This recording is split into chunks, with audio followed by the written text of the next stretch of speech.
જૂનું તો થયું રે દેવળ, જૂનું તો થયું. હંસલો નાનો ને દેવળ જૂનું થયું. ભાઈ કયું દેવળ આવડું? એના વિશે તો હાલે જ વાત.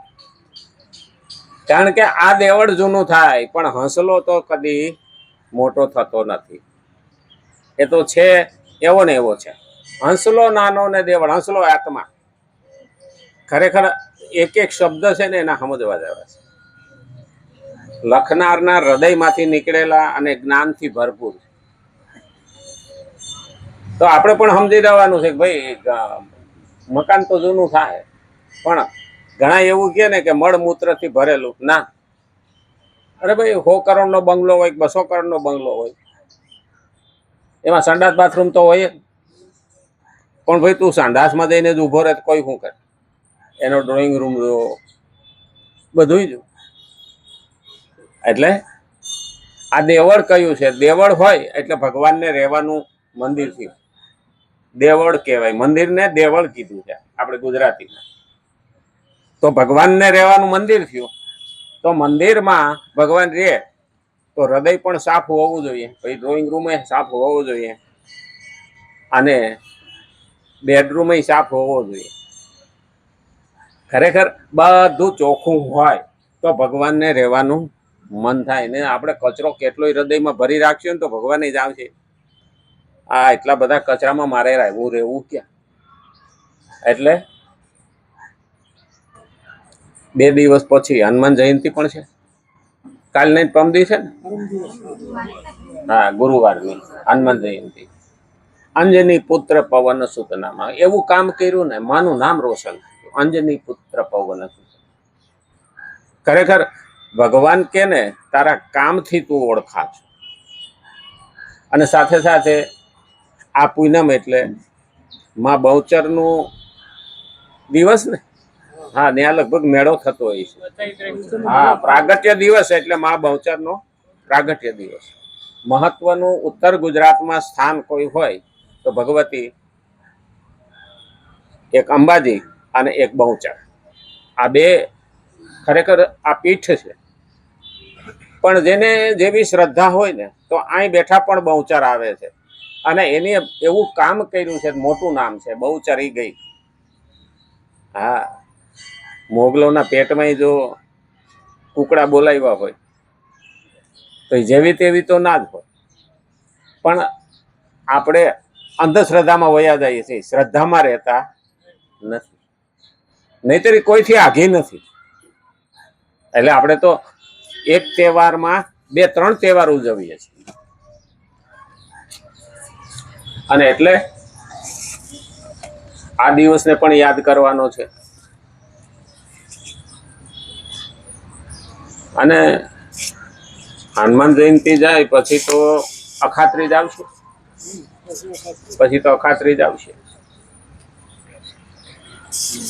અમે અખાત્રીજનું તો મુહૂર્ત જ જોવાનું હોતું નથી ને. પવિત્રમાં પવિત્ર દિવસ વૈશાખ મહિનાનો. અને ત્યારે તો ખેડૂતોને વરહ કેવું જાહે ને એનો વાયરો જોવાઈ જાય.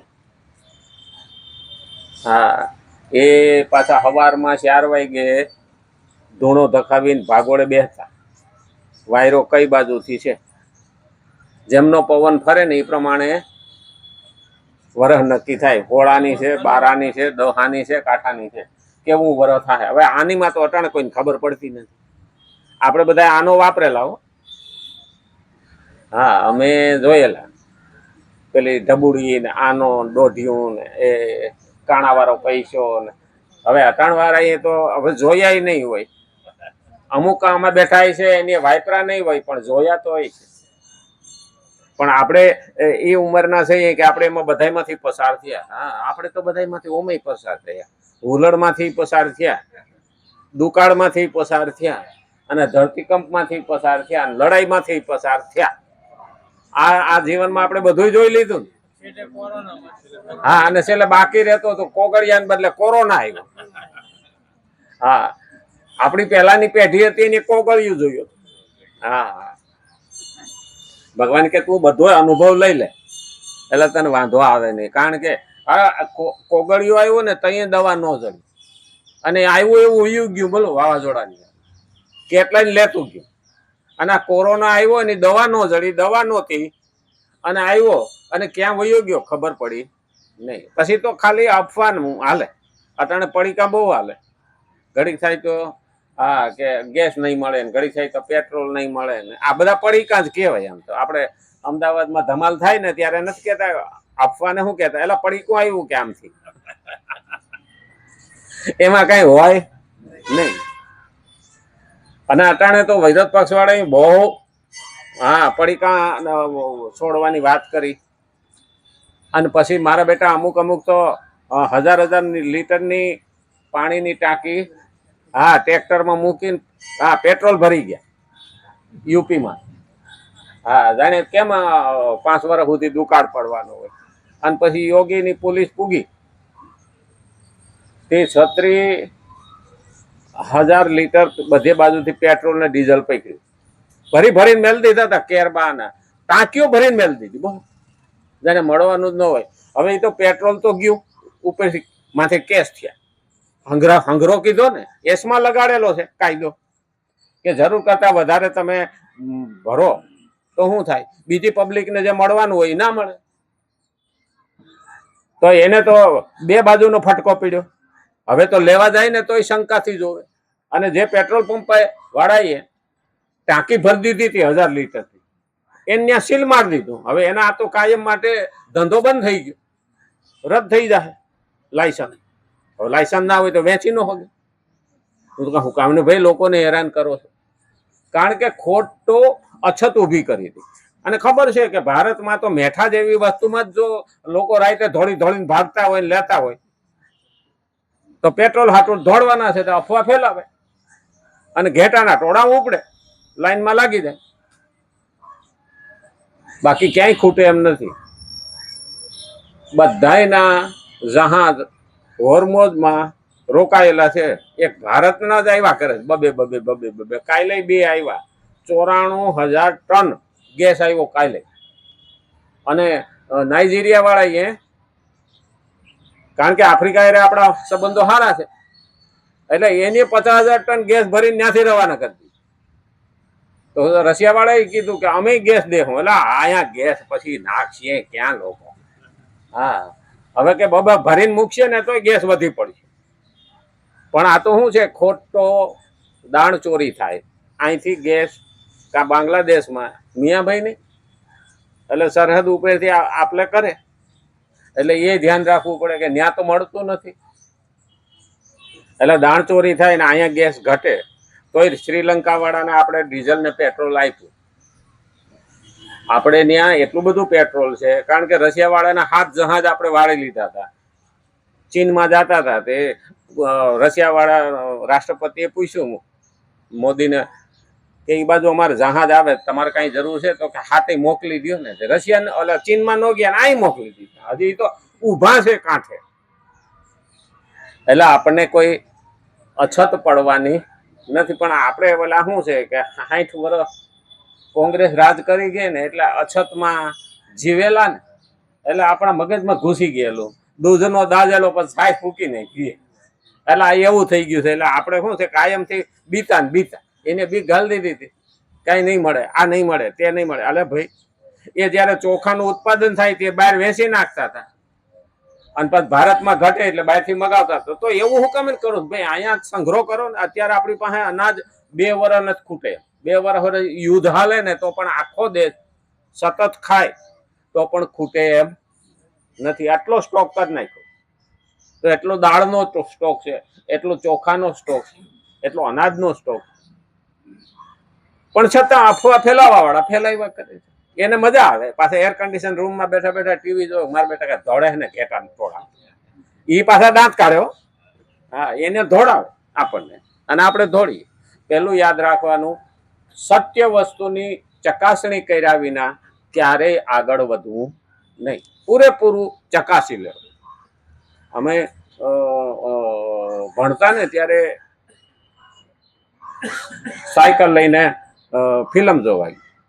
આપણે ગામડામાં કેવું સાયકલ લઈને જાય. હવે તે દિવસે હું એકલો એટલે 13 કિલોમીટર થાય કાચે રસ્તે આવવાનું. આપણે ગામડામાં ત્યાં રોડ તો હતા નહીં, રોડ તો હવે થયા. કાચે રસ્તે આવ્યું એટલે અમારે ઓલું માણસ કે ને કે શંકા જેને ઘૂસેલી હોય ને, એટલે અમારે એક ત્યાં ટેકરો આવે એટલે ન્યાય એવું કહેતો કે મામો થાય. રાતે 1 વાગે હું ફિલ્મ જોઈને આવતો હતો, ચંદ્રની રાત, પૂનમની રાત. એટલે થોડોક દૂર રહ્યો ને તારો લાંબો સફેદ માણસ જેવું દેખાયો. એટલે મેં તો સાયકલ ઊભી રાખી દીધી. મારું બેટું મામો થયો કહું આજે. હવે મામાને શું કરવું? આ ભાણાનો ક્યારે વારો ચડાવી દે નક્કી કરું. એટલે પેલા ઊભો રહ્યો. હું કહું હશે ને તો રોડ ઓળંગીને જતો રહે, આમથી આવતો હોય. હું તો ઊભો રહ્યો, હાડો ગયો નહીં. એટલે થોડોક હિંમત કરીને આગળ ગયો. ખાતરી કર્યા વિના આગળ વધાય નહીં. થોડોક આગળ ગયો તો પણ હાડો ગયો નહીં. એટલે હું તો થાક્યો ઊભી. એટલે બેઠો રોડ માથે. સામું જ દેખાય મારું બેટું ધોળા લુગડા પહેરેલા. એમ કે મામો થાય ને એટલે ધોળા લુગડા એકદમ બગલાની પાંખ જેવા પહેરેલા હોય. હવે ચાંદાનું અજવાળું એટલે એકદમ ધોળું દેખાય. એટલે પછી હું તો કંટાળ્યો ને એટલે આડે પડખે થયો રોડ માથે. આમ કોણ આડે પડખે થયો ને એટલે હાડું બે આમ આમ હલતું દેખાણું. મેં હારું મામો નથી લાગતો, આ કંઈક નવું હોવું જોઈએ. એટલે પાછી હિંમત થઈ, પાછો સાયકલ લઈ અને થોડોક નજીક ગયો. પાછો આમ આડા પડખે થઈને જોયું, ત્યાં શ્યાર હલતું હોય. આ મામો નથી. ખાતરી થઈ, અંદર થોડીક હિંમત આવી. હા, મારા દાદા એવું કહેતા ભૂત કાંઈ નથી, કે આ પંચભૂતિ કાયા હોયલું એટલું ભૂત શું કરવાનું છે. આવું પહેલાથી મગજમાં બેઠેલું. એટલે આમ બીક નહીં, બીતા હોય તો પાછા ન ભાગી જાય, પણ ખાતરી કર્યા વિના આગળ વધાય નહીં. એટલે પાછો ધીમે નજીક ગયો ને ત્યાં તો સફેદ આંકડો અને ચારે બાજુ ડાળખા. હવે મારો બેટો એની માથે ચાંદાનું અજવાળું પડે એટલે સફેદ દેખાય, ચમકે ને સફેદ આંકડો તો સફેદ જ હોય, પાંદડાય સફેદ હોય અને આમ ઊંચો એટલે માણસ જેવો લાગે. ને હવે એમ કેતા ખાતું ફૂટ ઊંચો હોય કે મામો. એટલે આપણા મગજમાં તો શું હોય કે 7 ફૂટ ઊંચું છે એટલે પેલા મામો થયો. મેં કીધું આ આંકડાને હિસાબે જ લોકો અહીંયા મામો કહેતા છે.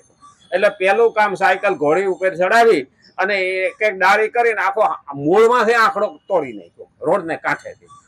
હું બી ગયો, પણ મેં તો ખાતરી કરી એટલે મને કાંઈ ન થયું. પણ જેવો તેવો બી જાય તો તાવ સડી જાય.